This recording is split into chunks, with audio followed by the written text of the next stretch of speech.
اور foreign minister سر ظفر اللہ خان کو فوری طور پر برخاست کیا جائے۔ 22 جنوری 1953 کو وزیر اعظم خواجہ ناظم الدین سے مذاکرات کیے گئے اور مطالبات پیش کیے گئے، مگر خواجہ ناظم الدین نے کہا کہ میں غذائی قلت کی وجہ سے ایسا نہیں کر سکتا، کیونکہ ہم نے امریکہ سے گندم لینی ہے اور امریکہ ہمیں ایک دانہ بھی نہیں دے گا، اور دوسرا مسئلہ کشمیر کا جو ایشو ہے اس پہ بھی امریکہ ہمارا ساتھ نہیں دے گا۔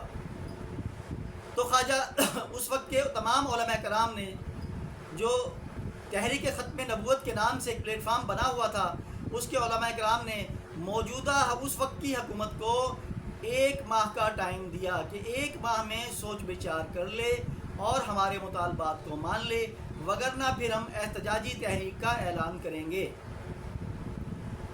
22 جنوری 1953 کو یہ مطالبات پیش کیے گئے اور 22 فروری 1953 کو 1 ماہ کی مدت ختم ہو گئی، اور پھر ختم ہونے کے بعد کراچی میں انتخابی احتجاجی جلسے شروع کیے گئے۔ کراچی سے احتجاجی جلسہ شروع کیا گیا۔ 26 اور 27 کی درمیانی شب کو مجلس احرار کے دفتر پر چھاپا مار کر سید عطا اللہ شاہ بخاری، مولانا ابو الحسنات قادری، مولانا حامد بدایونی اور ماسٹر تاج الدین انصاری کو گرفتار کر لیا گیا، اور اس کے علاوہ تمام مرکزی قیادت کو مختلف شہروں میں چھاپے مار کر گرفتار کر لیا گیا۔ مرکزی رہنماؤں کی گرفتاری کا سن کر پورے ملک میں ہنگامے ہونے لگے، اور لاہور 3 مارچ 1953 میں 70 روز کے لیے کرفیو کا نفاذ کر دیا گیا اور خلاف ورزی کرنے والوں کو گولیاں مارنے کا حکم صادر کر دیا گیا۔ کرفیو کے باوجود بھی حالات کنٹرول سے باہر ہوئے تو گورنر جنرل غلام محمد نے مارشل لا نافذ کر دیا۔ 6 مارچ 1953 کو میجر جنرل اعظم خان کو کمانڈ سونپ دی گئی۔ ہزاروں کی تعداد میں کارکنوں کو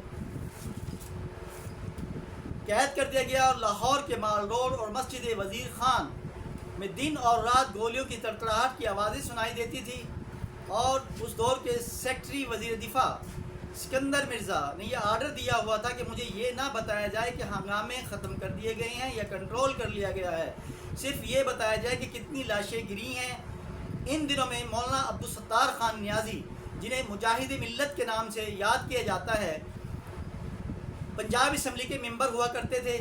مولانا عبدالستار خان نیازی کو ایک پولیس آفیسر مسجد وزیر خان سے گرفتار کرنے کے لیے آیا، تو ایک نوجوان نے، جوشیلے نوجوان نے اور ایمان کی طاقت سے بھرپور نوجوان نے اس پولیس آفیسر کو چھرا گھونپ کر قتل کر دیا۔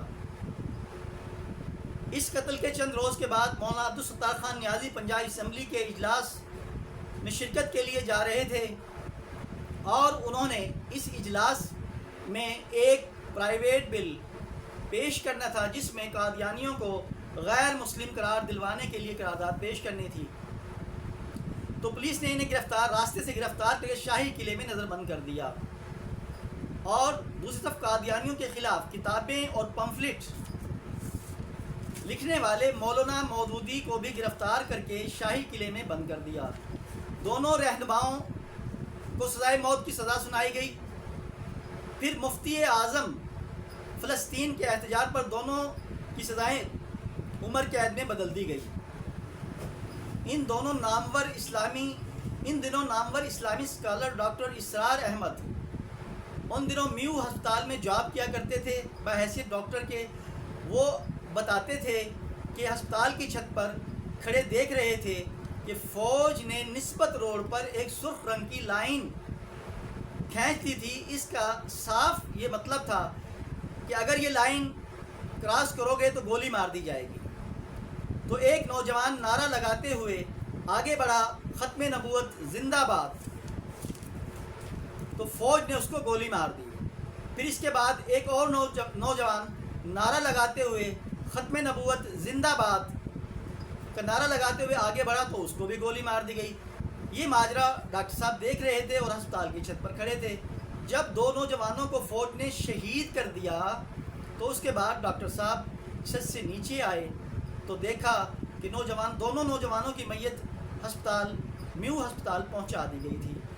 پھر ڈاکٹر صاحب کہتے ہیں بعد میں ہمیں پتہ چلا یہ دونوں سگے بھائی تھے جن کا فوج نے قتل کیا تھا۔ اس واقعے کے بعد 24 مارچ 1953 کو گورنر جنرل غلام محمد نے وزیر اعلیٰ ممتاز دولت آرا کو برطرف کر دیا اور اس کی برطرفی کے چند روز بعد گورنر جنرل نے وزیر اعظم خواجہ ناظم الدین کو بھی 7 اپریل کو استعفیٰ مانگا۔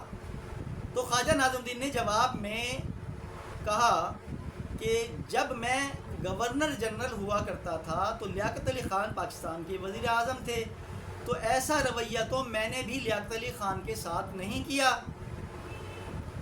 تو غلام محمد جو پاکستان کے گورنر جنرل تھے، ملک غلام محمد نے جواب دیا کہ نہ تم لیاقت علی خان ہو اور نہ میں خواجہ ناظم الدین ہوں۔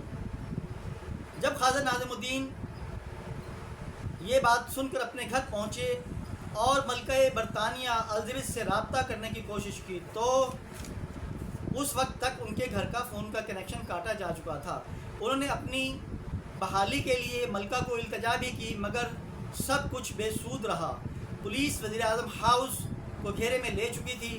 اب وزیر اعظم کے پاس قومی اسمبلی کا اجلاس بلانے کی آپشن تھی مگر ان کو فوجی ایکشن کی دھمکی دی گئی تھی۔ پھر خواجہ ناظم الدین ملکی مفاد میں خاموش رہے اور خاموشی سے ہی الوداع ہو گئے، اور الوداع ہوتے ہوئے اپنی آخری پیغام میں انہوں نے قوم سے اپیل کی کہ پرامن رہیں اور رمضان کے روزے رکھیں اور اپنے اللہ سے رجوع کریں۔ پھر خواجہ ناظم الدین اپنی برطرفی کے بعد اپنے آبائی شہر ڈھاکہ چلے گئے تو انہوں نے اپنی رہائش کے لیے کرائے پر مکان لیا اور رہائش اختیار کی۔ جب ان سے کچھ صحافیوں نے یہ سوال کیا کہ آپ تو پاکستان کے گورنر جنرل اور وزیر اعظم پاکستان رہے ہو تو آپ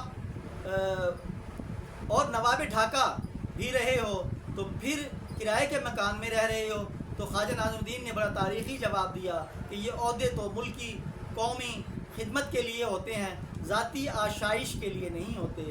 ہم نے 60 سال سیاست کی ہے اور سب سیاست میں قربان کر دیا، اب صرف اپنی جان باقی ہے اور یہ بھی ملک و قوم کے لیے حاضر ہے۔ تو یہ ہمارے اس وقت کے رہنما تھے۔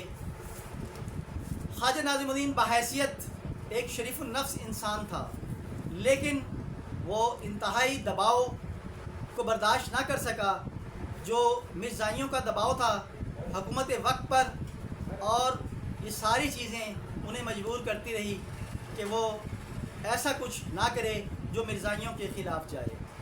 تو یہ تھی میری اس سلسلے کی تیسری قسط۔ انشاءاللہ اگلی قسط کا آپ انتظار کیجئے، اس میں پھر آپ کو 1974 کے حالات اور واقعات کو بتایا جائے گا کہ 1974 میں پھر یہ تحریک دوبارہ سے تحریک نظام مصطفیٰ اور تحریک ختم نبوت کے نام سے چلی، اور پھر یہ تحریک کس نہج پر پہنچی اور پھر اس کے بعد اس تحریک نے کیا رول ادا کیا اور اس تحریک کا کیا مقاصد تھے اور اس تحریک نے کیا کامیابی حاصل کی۔